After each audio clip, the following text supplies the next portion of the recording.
I'm Karen McMahon with Pig Health Today, and I'm visiting with Dr. Steve Dudley, and he's with the Veterinarian Medical Center in Worthington, Minnesota.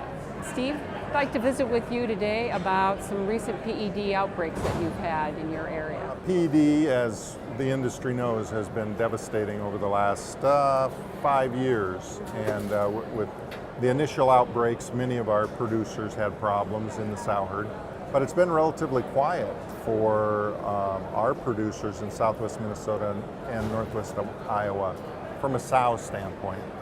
And recently we've had 4 of our sow herds that did break in April, May. And so one of the things we want producers to remember is continuing to know that it's still a problem, and that they're implementing biosecurity measures and taking care of all the things that they should be doing to minimize it. With some recent breaks, some of our producers didn't have quite as high a death loss as they've seen in past years. I think it's because they had some leftover immunity in their herd. Some of the older parity sows had better protection, and the younger parity sows continued to have problems. How do you think they actually broke with it, or where did they get it from? 3 of the 4 farms were in very close proximity, and so they were within 3 to 4 miles of each other, so a very dense sow area. And we did identify later a finisher that was a few miles away from the first sow unit that broke. So I really surmise that the finisher broke, and then it moved to the first sow unit, and then it just continues to move through the area.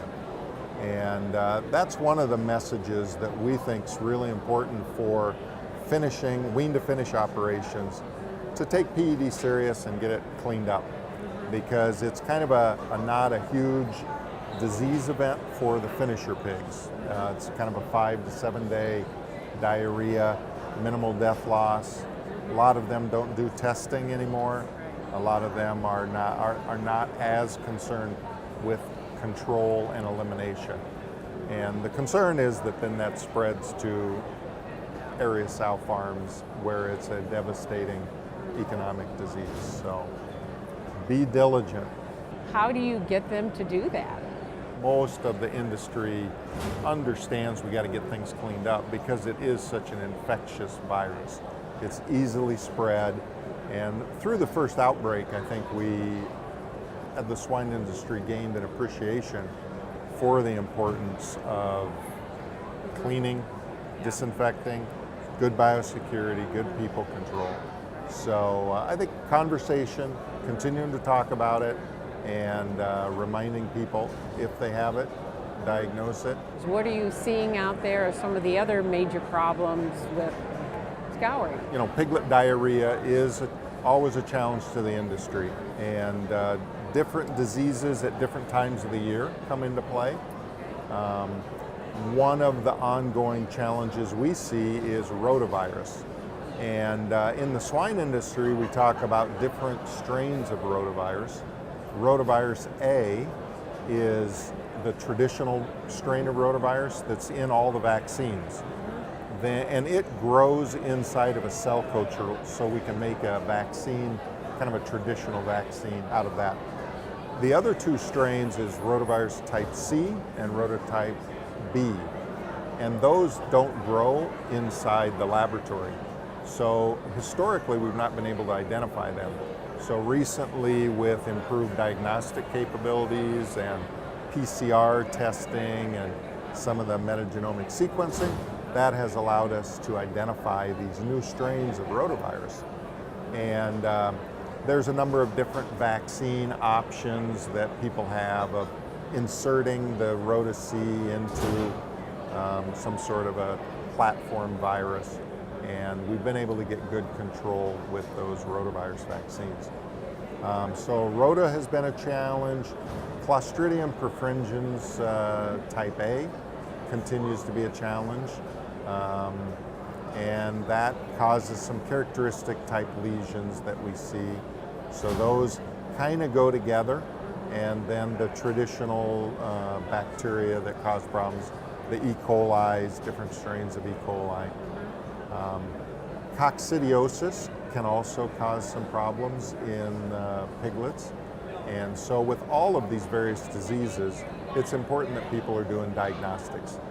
Taking samples, either fecal swabs, we can do quite a bit with live pigs, taking fecal swabs, or if we can take tissues, that gives us a little more exact. So if piglets have died or been euthanized, to provide some material that we can send to the diagnostic labs. That gives us the clearer picture and the clearer understanding we have, the better control programs we can put together. Are you seeing more cases of baby pig scours, or is this something that's kind of quieted down? I would say it's kind of a consistent, low problem. It's kind of always there. There's a number of strategies we use to make sure piglets consume colostrum. Most non-ag people might not know that 0% of protection from the mother goes to the piglet. So no antibody protection goes from the mother to the pig. 100% of that protection has to come through the colostrum. So if a piglet comes and is born and only gets 50% of its colostrum, it got 50% of its protection. And so when we have 12 to 14 pigs being born, if 5 of them don't get their colostrum, they're more likely to have disease. And if they get the disease, it increases the level and the exposure to everybody else. So, trying to do good colostrum management is important. Things that help that colostrum is trying to use a drying agent when piglets are born. So they come out, they're wet, they're coming out of a 102-degree sow and into a cool area. So if we can get them dried, and they're more likely to go suckle that sow and get their maximum colostrum. More attended farrowings? Attended farrowings is helpful. Drying them out, what we call split suckle farrowing, where we take the first ones that were born and kind of move them so that they don't have access to the sow, allowing the later born, maybe smaller, weaker pigs to get up and get their belly full of colostrum. So those are all things that we continue to see as challenges.